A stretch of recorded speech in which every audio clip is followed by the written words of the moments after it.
ఈ సందర్భంగా ఆయన మాట్లాడుతూ నైట్ పెట్రోలింగ్ చేయకపోతే ట్రైన్ సరిగ్గా నడవని పరిస్థితి ఉందని, సింగిల్ పర్సన్ నైట్ పెట్రోలింగ్ చేస్తున్నారన్నారు. దీనికంటే దారుణమైన పరిస్థితి మరొకటి ఉండదన్నారు. ఈ విషయంపై అధికారుల దృష్టికి తీసుకుపోయినా స్పందించడం లేదని వాపోయారు.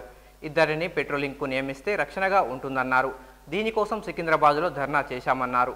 1968 నాటి రూల్స్ వారిపై రుద్దుతున్నారన్నారు.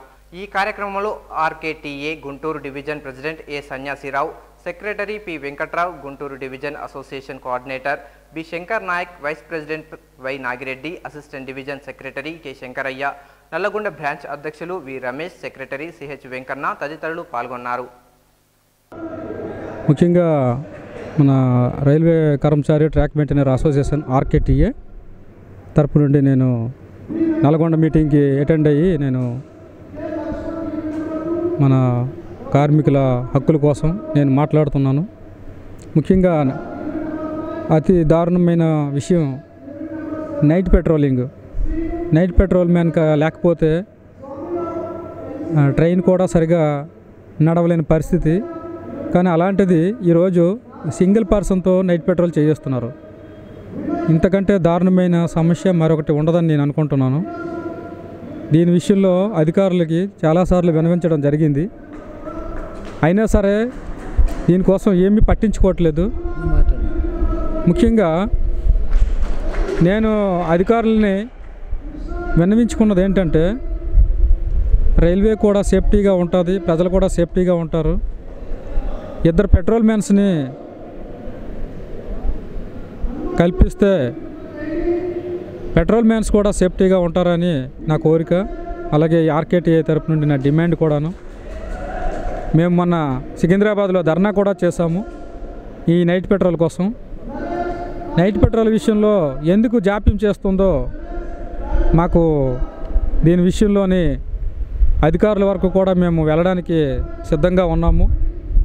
అలాగే సికింద్రాబాద్లో మళ్ళీ ధర్నా కూడా పిలవడానికి సిద్ధంగా ఉన్నాం మేము.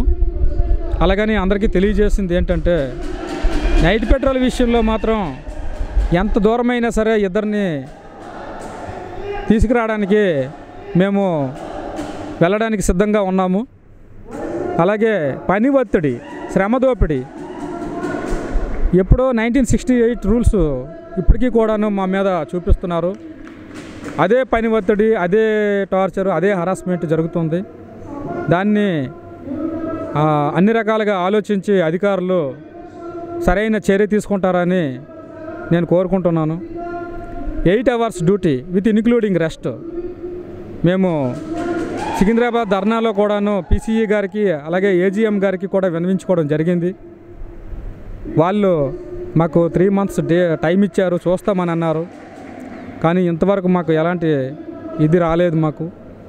మేము దానికోసం కూడా ఎదురు చూస్తున్నాం. పెట్రోలింగ్ అనేది పెట్రోల్ మెన్స్ కంపల్సరీ ఇద్దరిని పంపించవలసిందిగా మేమంతా కోరుకుంటూ దానికోసమే మేమందరం యూనిటీగా మా హక్కుల కోసం ఫైట్ చేస్తామని కంపల్సరీ మా అధికారులు దీనిపై దృష్టి సారించి తీరుస్తారని ఆశిస్తున్నాం. జార్కటే మెయిన్ ఆర్కేటీఏ పెట్రోలింగ్పై ప్లస్ మా ట్రాక్మెన్స్ అసోసియేషన్ నుంచి ట్రాక్మెన్లపై ఉన్న బాధల గురించి, ట్రాక్మెన్స్ డ్యూటీ అవర్స్ గురించి ఈరోజు మీట్ అవ్వడం జరిగింది. Chityala section branch new inauguration చేస్తూ ఇక్కడ కోఆర్డినేట్ మా RKTA south central railway zonal secretary Appalaswamy గారు, డివిజనల్ సెక్రటరీ వెంకట్రావు గారు, అలాగే మా తోటి మిత్రులందరూ కూడా యూనిటీ కావడం కోసమే ఈరోజు ఇక్కడ ఒక బ్రాంచ్ని ఏర్పాటు చేసుకున్నాం. Venkatrao, RKTA divisional secretary. ఇప్పుడు నైట్ పెట్రోలింగు ఇద్దరిని ఇవ్వాలంటే ఈ మా రైల్వేలో చాలా ఇబ్బంది పడుతున్నారు. అదే నైట్ పెట్రోలింగ్ ఆర్పిఎఫ్ వాళ్ళు చేయాలంటే ఇద్దరు ఉండాలి కంపల్సరీ. వాళ్ళు పోయేది ట్రైన్లో, మేము చేసేదేమో నేల మీద, రాళ్ళల్లో, రప్పల్లో, మా ట్రాక్ మీద పాములు ఉంటాయి, అన్ని పురుగులు ఉంటాయి. అసలు చీకట్లో కళ్ళు కనపడవు, వాన పడుతూ ఉండిద్ది, మంచు. ఎంత ఇబ్బంది అంటే ముందు కళ్ళు కనపడు, వెనకేమో ఏమీ కనపడదు. అయినా కానీ జనం సేఫ్టీ కోసం మేము ఎంతో కష్టపడతాము, ఎంతో సేవ చేస్తాం. మా సేవకి మనిషి ఒక తోడు ఉంటే ఇంకా బాగుండిద్ది. మాకు నైట్ పెట్రోలింగ్కి 2 మనుషులు ఏర్పాటు చేయాలని, ఈ ట్రాక్మెన్స్ కూడా ఉదయం 6 వచ్చి సాయంత్రం 5 దాకా చేయాలంటే చాలా కష్టపడుతున్నారు. వాళ్ళ శ్రమ ఒళ్ళు చాలా ఇబ్బందిగా ఉంది. 8 అవర్స్ డ్యూటీ చేయాలని రెస్ట్తో ఇంక్లూడింగ్ రెస్ట్తో 8 అవర్స్ డ్యూటీ చేస్తే మాకు బాగుండిద్ది.